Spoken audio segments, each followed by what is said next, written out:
If you're running a small business, you likely know the specific frustration of logging onto healthcare.gov only to find rising premiums and shrinking provider networks. Most founders assume corporate-level health benefits are reserved for large companies with massive headcounts and dedicated HR departments.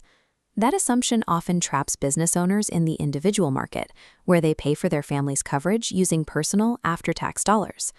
The operational toll is just as significant. You spend every open enrollment checking if your current doctor is still in network or if your carrier has left your zip code entirely. There is a specific structure built for this scenario: two-person group health insurance. It is the smallest standard market employer plan available. These policies utilize the same regulatory framework and carrier rating pools that support Fortune 500 benefits packages. Scaling that corporate structure down to just two people provides the tax efficiency and benefit stability that the individual market lacks. This table compares the ACA market against the small group market. The right side offers locked networks, meaning your doctors stay in network. It uses small group community rating, so health history cannot be used to spike premiums or deny applications. Accessing these benefits requires a shift in how you run your business. You have to clear three specific compliance hurdles: strict W-2 wage qualification, rigorous participation math, and mandatory employer financial contributions. Escaping the volatility of the individual market requires your microbusiness to document operations and run payroll like a formal corporate entity. The first hurdle is proving your business is a legitimate, active operating entity to the insurance carrier. Carriers require documented proof through verified W-2 payroll income for both participants. This flowchart maps their qualifying paths.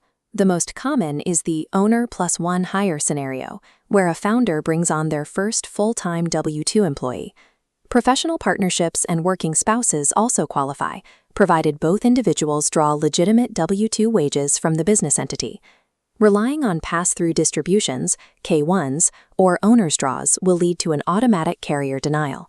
Meeting this standard requires a formal payroll infrastructure to be in place before you apply. Verifiable W-2 documentation is the definitive filter carriers use to confirm a real operating business is behind the application. The second major hurdle is the carrier participation rule, which can easily derail a microgroup application. Most carriers mandate that 70% of your eligible employees must enroll to issue a policy. As this graphic shows, the math is difficult for a two-person group. If one person declines, your participation drops to 50%, falling below the threshold and triggering a denial. There is an exception.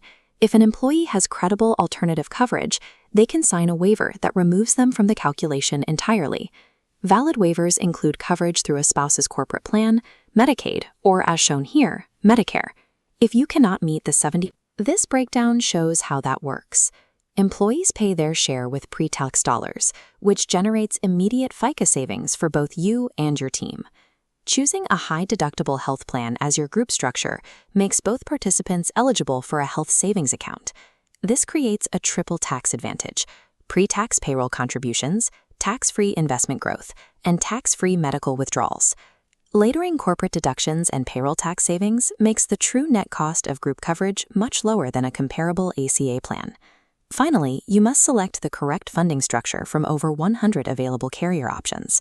A fully insured plan is the standard route, where the business pays a fixed premium and the carrier assumes all claim risk. Level-funded plans are an increasingly popular alternative for healthy microgroups. These plans put part of your premium into a dedicated claims fund. If employees use less care, the business receives a surplus refund at renewal. Applying for level funding without professional underwriting guidance is risky, as small errors in risk presentation can lead to highly inflated rates. Accessing these refund mechanisms requires deep carrier relationships and highly precise application data. This chart maps the decision. You have to weigh the initial setup effort against the long-term tax impact for your business. This strategy is most effective for professional partnerships, W-2 spousal businesses, and solo founders hiring their first employee. Businesses that rely heavily on 1099 contractors or those unable to meet the 50% contribution floor should likely avoid this model. For those who don't qualify, Q-SAHRA or ICLA arrangements are the primary alternatives for tax-free premium reimbursement. A two-person group plan is effectively a sophisticated tax move that produces healthcare results. State-specific rules on spousal eligibility and W-2 verification make a DIY approach to enrollment prone to rejection. Jason Stoles and the team at Diversified Insurance Brokers act as the strategic navigators for this process. They shop your profile across more than 100 carriers to find the right fully insured or level-funded plan for your microbusiness. Booking a consultation ensures your tax positioning and W-2 compliance are handled correctly from day one. Partnering with an expert broker ensures your benefits program remains a scalable asset instead of a recurring administrative burden.